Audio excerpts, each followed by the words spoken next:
Hello friends, RBI ने Wednesday को एक इमरजेंसी मीटिंग की और रेपो रेट 0.5% से विद इमीडिएट इफेक्ट बढ़ा दी। आइए समझते हैं कि रेपो रेट क्या होती है।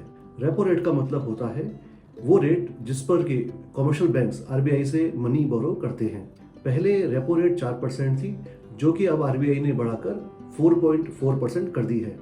आरबीआई ने कैश रिजर्व रेशो भी 0.5 पैसे से बढ़ा दिया है। कैश रिजर्व रेशो को हम CRR भी कहते हैं। CRR का मतलब होता है total ratio of bank deposit, जो कि एक कमर्शियल बैंक को आरबीआई की गाइडलाइंस के अकॉर्डिंग एक मेंटेन करना होता है। अब समझते हैं कि इंटरेस्ट रेट हाइक करने का डिसीजन आरबीआई को क्यों लेना पड़ा। इंटरेस्ट रेट हाइक करने का मेन रीजंस है rising inflation, high crude prices, shortage of commodities globally और जियोपॉलिटिकल टेंशन। इन सभी रीजंस की वजह से इंडियन इकोनॉमी भी बहुत अफेक्ट हो रही है। अगस्त 2018 के बाद से ये पहली रेट हाइक है जिससे कि इंडिविजुअल्स और कॉर्पोरेट्स दोनों की कॉस्ट ऑफ बोरोइंग्स बढ़ जाएगी। लो इंटरेस्ट की रेजीम जो मई 2020 में रेट कट के साथ स्टार्ट हुई थी, वो अब रिवर्स डायरेक्शन में जा रही है। अब रेट का बढ़ना स्टार्ट हो चुका है। रेट हाइक करने की जरूरत क्यों पड़ी? मेन रीजन है फूड इन्फ्लेशन।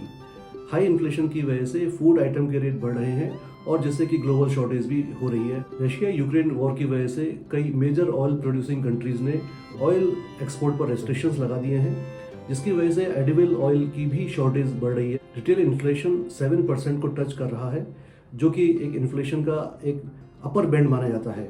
आरबीआई का टारगेट होता है कि इन्फ्लेशन को 2 से 4% के बीच में कंटेन करना। ग्लोबल फ्रंट पर भी यूएस फेडरल रिजर्व ने इंटरेस्ट रेट 0.5% से बढ़ा दिए हैं। इसका मेन रीजन है highest inflation in US in the 4 decades. Rate hike करने का इम्पैक्ट आप लोगों पर क्या होगा? बैंकर्स के लिए कॉस्ट ऑफ बोरोइंग्स बढ़ जाएगी, जिससे होम लोन्स, कार लोन्स और अदर पर्सनल लोन और बिजनेस लोन सभी बढ़ जाएंगे, जिसका इम्पैक्ट होगा कि आपके लिए कॉस्ट ऑफ बोरोइंग्स का बढ़ना। इंटरेस्ट रेट्स के बढ़ने से आपकी ईएमआईज भी बढ़ जाएंगी, एफडी के इंटरेस्ट रेट बढ़ जाएंगे, जिससे डिपॉजिटर्स को बढ़े हुए इंटरेस्ट रेट मिलेंगे और उनको फायदा होगा। डेट म्यूचुअल फंड पर इसका रिवर्स इफेक्ट होगा, उनकी एनएवीज घट जाएगी, जैसा कि आप कल की एनएवीज में चेक भी कर सकते हैं।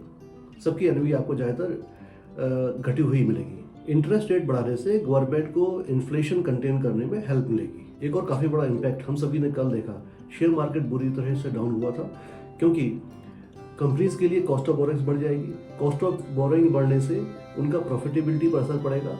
प्रॉफिटेबिलिटी पर असर पड़ने से शेयर प्राइसेस पर भी उसका असर पड़ता है। दोस्तों, इंटरेस्ट का रिवर्स ट्रेंड स्टार्ट हो चुका है।